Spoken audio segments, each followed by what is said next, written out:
What's up, cinephiles? Guys, how are your holidays? For us, we did a lot of Netflix binging, also in preparation for the Oscar season. But in this episode, we are going to cover 3 of the Netflix shows currently streaming right now. Yep. And first, we have Marriage Story, directed by Noah Baumbach. So Marriage Story stars Adam Driver as Charlie Barber and Scarlett Johansson as Nicole Barber. 2 people who are undergoing divorce with each other and they have a son, so they have to learn how to navigate through all these legal proceedings and must find a way to protect their son from all the things that are happening in their relationship. So Kevin, I just have to say, this movie floored me.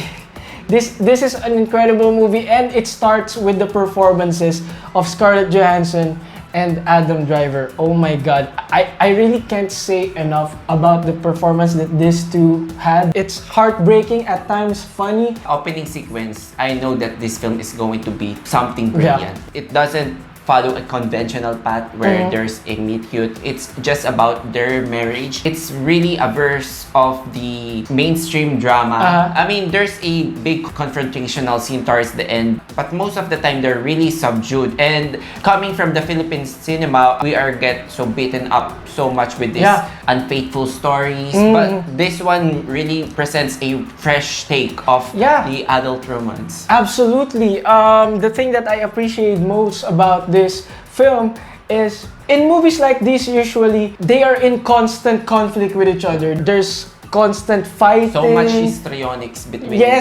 between the 2 people. But you don't get that with these 2 characters. Even though they're going through a divorce, they are still trying to protect each other. One of the characters or the other can't believe what the lawyers are saying for most of the time because they know that their former partner can't do it to them. It's just really incredible to see divorce portrayed in this kind of light without the so much of the melodrama conflict, those fights. I'm glad you mentioned the confrontation scene at the end of the movie.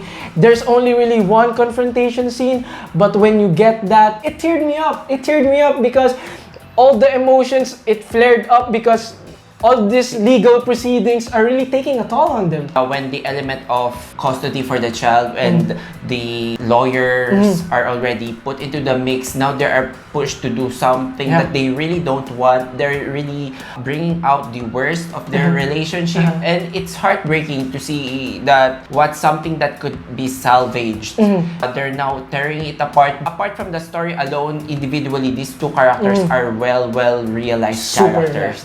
Johansson's character, we know from the get-go that one of the reasons why their marriage is going to break stems on her insecurity. Charlie, you've seen the neglect and his imperfect husband. The film does not lean towards who's the evil. The men are blah blah blah, women are blah blah blah. It's just paints fair picture, and at the same time these characters are likable. So they're just 2 persons going through each of their problems while this divorce is happening.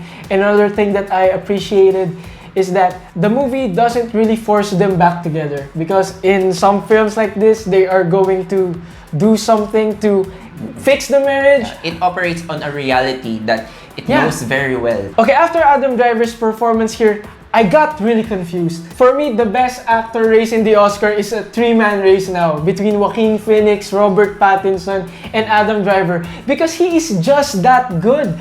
We see him in Star Wars. I've seen him in smaller films like Paterson. The dramatic range that he showed in this film, we haven't really seen it from him before. I didn't expect this from him. I agree. His eyes are really expressive. Adam Driver is playing that sort of stereotypical male character who does not voice much of his emotion, created by this culture that men are not supposed to be vulnerable. But he was able to transcend that vulnerability towards the audience. Scarlett Johansson, she was able to voice out her frustrations, and you feel for that character. The camera never really lingers away from her, even though she goes off camera at times and then she goes back into the screen. It only shows how seemingly unrehearsed she did this. Every word that comes out feels natural. So Marriage Story, this film certainly left a mark on me in terms of issues. there aren't really any. I didn't have a single issue with this movie. The performances are one of the best this year. This is an easy 5 out of 5 stars for me. Same rating for me. 5 out of 5. I have to say Marriage Story is one of the reasons why I love the adult romance genre so much more than the teen romance genre. But I guess this speaks a lot of maturity. The themes are universal. It never spoon feeds you the message, because you might think that romance genre is an easy job to navigate, but it's also a tough job. Go watch it. It's on Netflix. Go! Okay, now we're going to review another Oscar darling. We are going to review The Irishman, directed by Martin Scorsese. So, The Irishman tells about the true-to-life story of a man named Frank Sheeran. He's a mafia hitman. It's a very introspective film. It starts with him in an old age, then he looks back on his shenanigans and all he did for his family. This film is really interesting. I mean, yeah, it's a very, very long film. I watched this in 3 separate occasions. It's a massive undertaking. But it's very riveting for me. Yeah, it is. We often don't see this mafia henchman getting a full-scale story. So when you finally know what this anti-hero or villains, okay, fine, these are villains, what they're made of, what makes them tick, what drives them. I am really compelled, and I can say that the character that they painted is a character that I really love. My moral conscience is prohibiting me to fully embrace this character, but it's a very interesting and a strong performance as expected from Robert De Niro. Let's talk about that, the elephant in the room. How's the de-aging? Most of the movie, it's barely noticeable, but there are still some scenes where you can see, oh, they're de-aged. Especially when they move, because they might have de-aged the appearance, but of course, they are still old men moving. You can see that how slow they You know walk. what? I thought Captain Marvel's Samuel Jackson had the best de-aging, but just before this year ends. Yeah, the Irishman, they're better de-aging. Well, the story, this is based on the book I Heard You Paint Houses, so it's roughly a biographical movie. But how does this stack up with Scorsese's other gangster films? Really, nobody directs gangster films like Scorsese. Between Goodfellas and The Departed, it's not really better than those films. It's at least at that level. I mean, Robert De Niro, Al Pacino, and Joe Pesci on a single movie, and it's freaking... And it's the Trinity. And it's 2019! Those guys are freaking legends, and you see them on screen together doing this. Joe Pesci hasn't acted in years. And if you've seen movies like Goodfellas, especially Home Alone, you know that Joe Pesci's acting most of the time is this very loud character. Very flamboyant. And in this movie, he's a really calm man. He's a really calm gangster. And there's an aura to him that's somewhat intimidating. And Joe Pesci is my favorite performance out of the 3 of them. But Robert De Niro and Al Pacino, man, those guys might be old, but they still got it. And Scorsese, man, you really know how to translate a screenplay. This is almost a 4-hour-long movie. And to be honest, I never got bored. I was riveted like you for the rest of the way. So this movie, I really enjoyed it. It talks about the toxic masculinity. There's an interesting take on what to be had on the male friendship. There's a massive decision made towards the end that how does the male friendship operate? Does it top your allegiance to your family? Things like that. Casual mainstream viewers are not going to enjoy this, but once you stick throughout the journey, no matter how long it is, it's gonna be a worthy payoff towards the end. So I enjoy it. I'm gonna give this film a 4.5 out of 5 stars. Actually, we're on the same page with this one again. It's a very contemplative film. Sorry, but I really have to compare because Martin Scorsese's filmography is just so damn good. So in terms of gangsters film, I still have to say that his Goodfellas is still better. But for its runtime, that's almost 4 hours, and not to make me bored and didn't make me want to stop, that's credit to this movie. So I'm also giving this movie 4.5 out of 5 stars. Okay, so for our last review in this Netflix movies vid, we are going to review Dead Kids, directed by Mikhail. This movie is also the first ever Filipino Netflix film. So Kevin, what is it about? Dead Kids is the story of high school kids which are, I would say, on the slightly oppressed margin in the high school hierarchy, who started to build a revolution by kidnapping one of their alpha jocks classmate, played by Markus Paterson. These high schoolers are composed of Kelvin, Miranda, Vance, Larena, Khalil, Ramos, Silverio, Gabby, Padilla. The film also stars Sue Ramirez. I barely call this film a heist film. It's not. It's not because it's really not. There's not really much plan to it. And come to think of it, when you're high schoolers, you're really spontaneous. What do we do next? And we forgot to make a backup plan. There are a lot of screw-ups. And it's a preposterous idea to kidnap someone and pose as a Chinese drug lord. So needless to say, a lot of things will go wrong in this movie. I found this film to be one of Mikhail's funniest films. It made me laugh a couple of times, and it has to do with their screw-ups. And Mikhail, by now, I think he really captured the millennial... millennial vibe? No. Not millennial, because we're the millennials. Okay. The Gen Y vibe. Those Konyo generation, those poser generation. So, my generation? No! No! Hey. Yeah, with that being said, there's a lot of swagger in this film. However, I wanted the film to go deeper than that. Yeah. So, what's your take? I'm pretty mixed in this movie, and while this movie is at times funny and compelling, I also think that there are very thinly written characters here. I mean, for example, I forgot the character's name, but the son of the policeman. Played by Vance Larena. Played by Vance Larena. There's a scene where I really didn't understand, because I think Mikhail is trying to portray for the first time that he has issues with his family, and the way he made it is he's just playing video games, and his father kind of berates him for just playing video games, and then he's like,